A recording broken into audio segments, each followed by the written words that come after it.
যতদূর চোখ যায় সারি সারি পেতে রাখা জাল, আর তাতেই আটকা পড়ছে হাজারো মাছের ভবিষ্যৎ। ক্ষুদ্র ফাঁসের এই জাল মূলত চায়না দুয়ারি জাল নামে পরিচিত, অথচ নিষিদ্ধ এই জাল অবাধে ব্যবহার হচ্ছে শরীয়তপুরে। মাছের প্রজননের আগেই জালে উঠে আসছে পোনা, ডিম ছাড়ার আগেই ধরা পড়ছে মা মাছ, অথচ কয়েক মাস পর এসব পোনাই হতে পারত কয়েক হাজার নতুন মাছের উৎস। কিন্তু প্রজননের সুযোগই পাচ্ছে না এসব মাছ।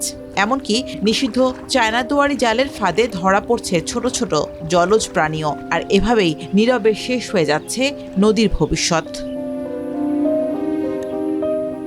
শরীয়তপুরের উপর দিয়ে প্রবাহিত হচ্ছে পদ্মা, মেঘনা ও জয়ন্তী নদী। এছাড়া রয়েছে বিভিন্ন খালবিল। জেলার অন্তত ৩০,০০০ জেলে এসব নদ নদীতে মাছ শিকার করে জীবিকা নির্বাহ করছে।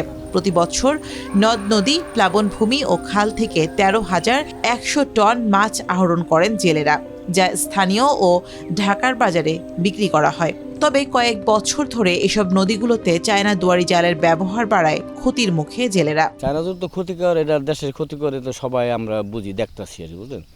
এই দুয়ারিটাকে আপনি কাজে হাঁটবেছে, ওইখান থেকে কিনাই না আমাদের সাধারণ পাবলিক, এরা গরিব লোক নদীর পারে আর বাস করে, এরা লোন উড়ায়, টাকাটুকু উড়াইয়া মনে করেন যে কিস্তি উড়াইয়া টাকাটুকু আনে, এই উড়াইয়া জাল কিনে এরা নদীতে পাতে। এখন একটু ব্যবসা ভালো হয়, কারণ এখন গুলালি দিয়ে হারিয়েছে, বড় হইলে আমরা পাইতাম আর বেশি কিনা দাম একটু কম পাইতাম। ওখান যা পাওয়া যায় হ্যাঁ সেই সময় পাওয়া যাবে না। দুয়ারে বড় ফাঁকা ছিল, এক আঙুল হাম দিত, বড়রা থাকতো ছোটরা বেরিয়ে যেত। ওখানে এক দাঁতন ধরে লে জায়গা চায় না, দেখেন না, চায় না বেঁচে গা, সরকার বাধা করতে পারে না, দোষটা সরকার।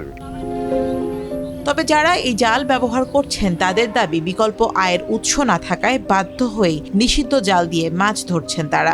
এই দুপুর বেলা পাতি, পরের দিন সকালে ৬টা বাজে চাই, বেশি ১,০০০, ১,২০০, এরম ১৫০০, ২,০০০ এরম বেশি। নদী ভাঙ্গা মানুষ, গরিব মানুষ কি করবো আর, এই দুগা এই যে মাছ ধরে এই যে চাই পাইতা এই এলে পোলাপান লইয়া খাইয়া বাসে। জেলা মৎস্য কর্মকর্তা বলছেন, চায়না দুয়ারি জালের ক্ষুদ্র ফাঁসের কারণে মাছের ডিম থেকে শুরু করে বিভিন্ন বয়সী ছোট মাছও এই ধরনের জালে আটকা পড়ছে। ফলে নদীতে মাছের স্বাভাবিক প্রজনন ও উৎপাদন কমে যাচ্ছে। এই জালের সবচেয়ে বড় সমস্যা হচ্ছে যে মাছগুলো একবার আটকে যায় সেটা আর বের হতে পারে না, সে ছোট মাছ হোক আর বড় মাছ হোক। যার কারণে মৎস্য সুরক্ষা সংরক্ষণ আইনে এটি একটি ফিক্সড ইঞ্জিন এবং এই ইঞ্জিনটি, এই জালটি সম্পূর্ণরূপে অবৈধ। তাই আমরা নিয়মিত এই জালটির বিরুদ্ধে আমাদের অভিযান অব্যাহত রেখেছি। পাশাপাশি এই জাল যাতে কেউ ব্যবহার করতে না পারে আমরা সচেতন করছি মানুষকে, এবং যাতে কেউ বেচাকেনা না করতে পারে তার জন্য আমরা বিভিন্ন সময় আমাদের যে জালের দোকানগুলো আছে, বিভিন্ন মার্কেট আছে, সেখানে আমরা আমাদের মোবাইল কোড অভিযান অব্যাহত রেখেছি। জাজিরা, নড়িয়া, ভেদরগঞ্জ ও গোসাইরহাট উপজেলার নদী তীরবর্তী বিভিন্ন এলাকায় সবচেয়ে বেশি ব্যবহার হচ্ছে এই জাল, যার বিরুদ্ধে সম্প্রতি অভিযানে নামে প্রশাসন। জব্দ করে পুড়িয়ে দেওয়া হয় প্রায় ৩৫ লাখ টাকা মূল্যের অবৈধ জাল। তবে প্রশ্ন উঠেছে, জাল পুড়ালেই কি বন্ধ হবে এই অবৈধ ব্যবসা? সংবাদের ভিত্তিতে আমরা কাজিরহাট বাজারে যে অবৈধ চায়না জাল এবং কারেন্ট জাল ব্যবহার করা হয় মাছ ধরার জন্য, সেগুলো ধরার জন্য আমরা অভিযান চালিয়েছি।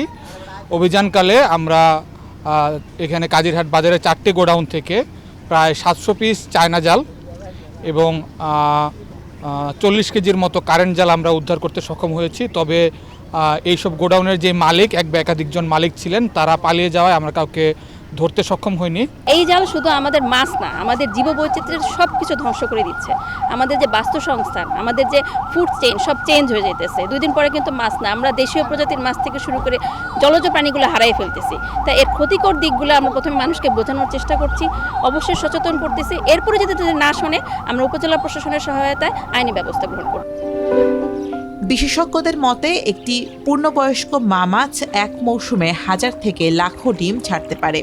তাই একটি ডিমওয়ালা মা মাছ বা অসংখ্য পোনা ধরলে বিপুল পরিমাণ মাছ উৎপাদনের সম্ভাবনা হারিয়ে যায়। তাই মৎস্য সম্পদ রক্ষায় নিষিদ্ধ জালের ব্যবহার বন্ধ এবং আইন প্রয়োগের পাশাপাশি জেলেদের জন্য টেকসই বিকল্প জীবিকার ব্যবস্থাও জরুরি বলে মনে করছেন সংশ্লিষ্টরা।